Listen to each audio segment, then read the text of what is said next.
अस्सलाम वालेकुम एवरीवन। तो वेलकम है आप सभी का नर्सर्ड एकेडमी में। जैसा कि आप सब जानते हैं, आप सभी को पता है कि हमने फार्माकोलॉजी सीरीज स्टार्ट की है। तो उसका आज सेकेंड लेक्चर होगा। पिछले लेक्चर में हमने फार्माकोलॉजी का इंट्रोडक्शन पढ़ा था और आज का टॉपिक है नेचर ऑफ ड्रग्स एंड हो सके तो हम सोर्सेज के बारे में भी इंशाल्लाह डिस्कस करेंगे। देखते हैं वीडियो जितना लंबा होगा देखते हैं। ये एक बहुत इंपॉर्टेंट टॉपिक है क्योंकि जब तक आप ड्रग का नेचर समझोगे नहीं तब तक उसके मैकेनिज्म और यूज़ को अच्छे से नहीं समझ सकते। अगर आप चैनल पे नए हैं तो चैनल को प्लीज़ लाइक करें, सब्सक्राइब करें और अपने दोस्तों के साथ ज़रूर शेयर करें ताकि हर नर्सिंग स्टूडेंट तक ये जो है इसकी नॉलेज पहुंच सके। So what is the nature of drugs? Nature of drugs होता क्या है? सबसे पहले हम नेचर का मतलब समझते हैं। नेचर का मतलब होता है किसी भी चीज़ की असली पहचान या उसके इम्पॉर्टेंट कैरेक्टरिस्टिक्स। जैसे आपको पता होगा वाटर, पानी जिसको कहते हैं, उसका नेचर क्या होता है? लिक्विड होता है। फायर जिसको हम आग बोलते हैं, उसका नेचर क्या होता है? हीट देना, है ना, गर्मी प्रोवाइड करना। बिल्कुल इसी तरह हर ड्रग का भी एक स्पेसिफिक नेचर होता है। ड्रग का नेचर समझना क्यों ज़रूरी है? क्यों? क्योंकि ये बताता है कि एक ड्रग का बिहेवियर कैसा होगा, बॉडी में जाके कैसे रिएक्ट करेगा, कहाँ जाएगा और क्या इफ़ेक्ट करेगा। और ये हेल्प करता है कि करेक्ट ड्रग सिलेक्शन कैसे करनी है। जब हमने ड्रग की सिलेक्शन करनी होगी करेक्टली, है ना, सही तरीके से जब हमने ड्रग को सिलेक्ट करना होगा तब हमें ये जो नेचर होता है हम जो है ताकि हम प्रॉपर ट्रीटमेंट जो है पेशेंट को दे सकें, तब हमने जो है ड्रग का नेचर पता होना चाहिए। तब हमें ये बहुत ज़्यादा हेल्प करता है और ये डोजेज फॉर्म को डिसाइड करने में भी बहुत ज़्यादा हेल्प करता है। डोजेज फॉर्म मतलब ड्रग्स किस फॉर्म में होती हैं, टैबलेट फॉर्म में, इंजेक्शन, सिरप। जब हमने ये सारी चीज़ों के बारे में नॉलेज होगा तब हम जो है अच्छे से डोजेज फॉर्म को भी डिसाइड कर सकते हैं with the help of nature of drugs के बारे में जब हमने नॉलेज गेन करी होगी। So how do we study the nature of drugs? Nature of drugs को हम कैसे जो है स्टडी करते हैं? ठीक है, ड्रग्स का नेचर जो है इसको पढ़ने के लिए हम इनके अलग अलग कैरेक्टरिस्टिक्स को समझते हैं। ठीक है, तो इसको देखते हैं स्टेप बाय स्टेप। सबसे पहला होता है फिजिकल नेचर ऑफ ड्रग्स। ठीक है, फिजिकली कैसा नेचर होता है ड्रग्स का। ड्रग्स जो है डिफरेंट फिजिकल फॉर्म्स में होती हैं और ये उनके जो है एब्जॉर्प्शन और यूज पे इफेक्ट डालती हैं। से फॉर एग्जांपल सबसे पहला होता है फिजिकल नेचर ऑफ ड्रग्स में कौन सा पहला फॉर्म होता है? Solid form. Solid form of drugs, solid nature of drugs. इसमें एग्जाम्पल याद रखना, paracetamol tablet and aspirin tablet. Tablet साथ में क्यों लिख रहा हूँ? टेबलेट इसलिए लिख रहा हूँ क्योंकि ये सॉलिड है। टेबलेट क्या होता है? सॉलिड फॉर्म में। Paracetamol tablet and aspirin tablet आप इसमें सॉलिड ड्रग्स में याद रखोगे। ये ज़्यादा जो है ये ज़्यादा स्टेबल होती हैं और आसानी से स्टोर की जा सकती हैं। क्या? ये जो सॉलिड फॉर्म ऑफ ड्रग्स होते हैं, सॉलिड नेचर ऑफ ड्रग्स होती है, ये ज़्यादा स्टेबल होती हैं और आसानी से स्टोर की जा सकती हैं और मोस्टली जो है ऑरल फॉर्म में ये टेबलेट्स जो है सॉलिड ड्रग्स जो है दी जाती हैं। दूसरा बात करें लिक्विड ड्रग्स की। लिक्विड ड्रग्स में याद रखना example cough syrups and insulin injection. क्या क्या? Cough syrups and insulin injection. ये जो है ज़्यादा फास्ट एब्जॉर्ब होती हैं क्योंकि ऑलरेडी डिजॉल्व्ड फॉर्म में ये जो है प्रेजेंट होते हैं। क्योंकि लिक्विड है तो ऑलरेडी डिजॉल्व्ड फॉर्म में ये होती हैं, इसलिए ज़्यादा फास्ट जो है एब्जॉर्ब होती हैं। और इसमें जो है इंजेक्शन और ivy fluids mostly liquid form में ही होती हैं, याद रखना। इंजेक्शन जो हम देते हैं पेशेंट को और आईवी फ्लूइड्स जो देते हैं वो भी जो है मोस्टली लिक्विड फॉर्म में ही होती हैं जो ड्रग्स होती हैं।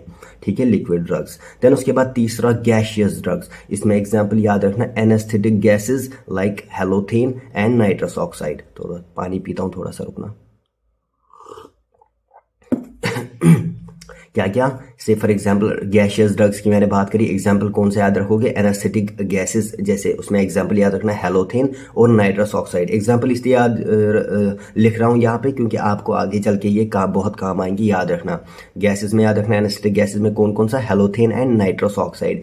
और ये जो गैसियस ड्रग्स होती है ये लंग्स के थ्रू एब्जॉर्ब होती हैं और सर्जरी के टाइम एनेस्थीसिया के लिए यूज होती है। ठीक है, और यहाँ पे एक इंपॉर्टेंट पॉइंट कि सर्जरी के टाइम जो है नाइट्रस ऑक्साइड गैस जो है वो दिया जाता है जो पेशेंट को बेहोश मतलब अनकॉन्शियस कर देता है। इसका इफेक्ट फास्ट आता है क्योंकि ये लंग्स के थ्रू डायरेक्टली ब्लड स्ट्रीम में चली जाती है, इसको ज़्यादा टाइम नहीं लगता। देन उसके बाद दूसरा फिजिकल नेचर हो गया। अब है दूसरा केमिकल नेचर ऑफ ड्रग्स। क्या? Chemical nature of drugs. Drugs का केमिकल नेचर उसकी एक्टिविटी और मेटाबॉलिज्म को डिफाइन करता है, ये याद रखना है। क्या? ड्रग्स का जो केमिकल नेचर होता है ये ड्रग्स की एक्टिविटी को कैसे एक्शन करता है और उसको कैसे मेटाबोलाइज होता है उसको डिफाइन करता है। पहला होता है एसिडिक ड्रग्स। एग्जाम्पल याद रखना, एस्पिरिन एंड पेनिसिलिन। ये क्या होते हैं? Acidic drugs. ये क्या होता है? स्टमक में ज्यादा एब्जॉर्ब होती है। क्यों? क्योंकि वहां एसिडिक एनवायरमेंट प्रेजेंट होता है।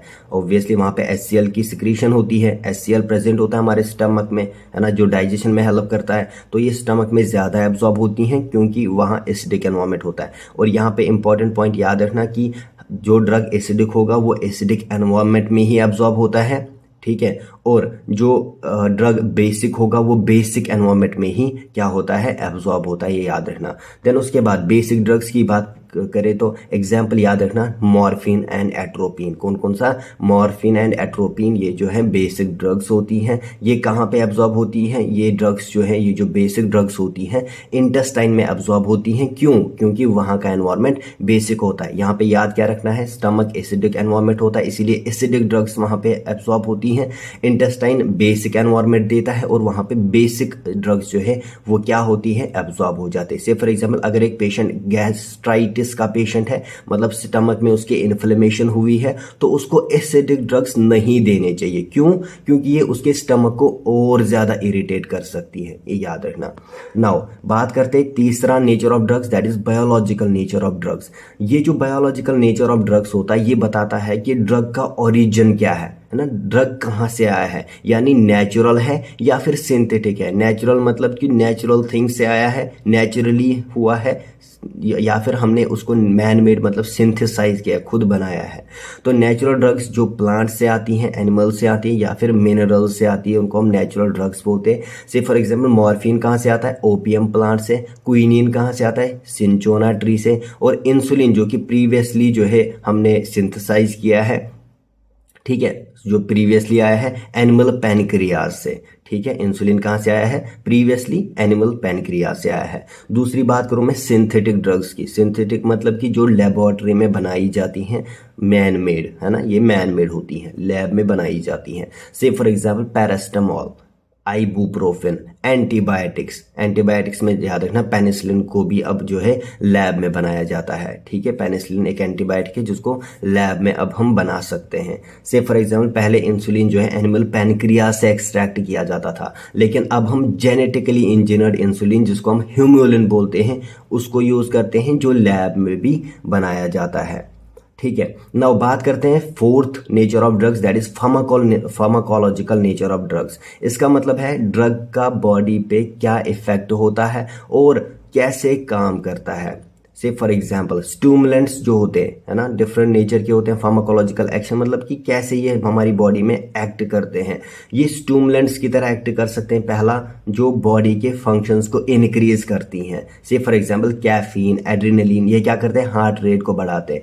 दूसरा, डिप्रेसेंट्स, नाम से ही पता लगता है, जो बॉडी के फंक्शन को स्लो डाउन करती हैं। से for example alcohol, morphine, CNS depressants होते हैं जो कि डिप्रेसेंट्स नेचर के होते हैं। देन तीसरा, पेन किलर, जो पेन को ब्लॉक करती हैं। से फॉर एग्जाम्पल आपको पता होगा पैरास्टामोल, आइबुप्रोफेन, ठीक है। देन उसके बाद एंटीबायोटिक्स जो बैक्टीरिया को किल करती हैं। ये डिफरेंट फार्माकोलॉजिकल एक्शंस होती हैं, ठीक है। एंटीबायोटिक्स में एग्जाम्पल याद रखना पेनिसिलिन एंड एजिथ्रोमाइसिन जो कॉमनली यूज किए जाते हैं। से फॉर एग्जाम्पल अगर कोई भी पेशेंट है, अगर उसको लो BP है मतलब हाइपोटेंशन है, तो उसको डिप्रेशन ड्रग्स नहीं देनी चाहिए। इंपॉर्टेंट पॉइंट है, उसको डिप्रेशन ड्रग्स नहीं देनी चाहिए। क्यों? क्योंकि ये जो डिप्रेशन ड्रग्स होती हैं वो जो ब्लड प्रेशर होता है उसको और ज़्यादा कम कर सकती हैं, इसलिए उसमें जो है डिप्रेशन ड्रग्स हम नहीं दे सकते ना। उसके बाद बात करते हैं ड्रग की सॉल्युबिलिटी और एब्जॉर्प्शन के बारे में। ये भी नेचर में ही आता है, ये फिफ्थ होगा ड्रग का सॉल्युबिलिटी और एब्जॉर्प्शन पे। ड्रग का वाटर सॉल्युबल या फिर फैट सॉल्युबल होना उसके एब्जॉर्प्शन पे क्योंकि इफेक्ट डालता है, डायरेक्ट इफेक्ट डालता है, इसीलिए ये भी इसमें जो है नेचर में हमने पढ़ना होता है।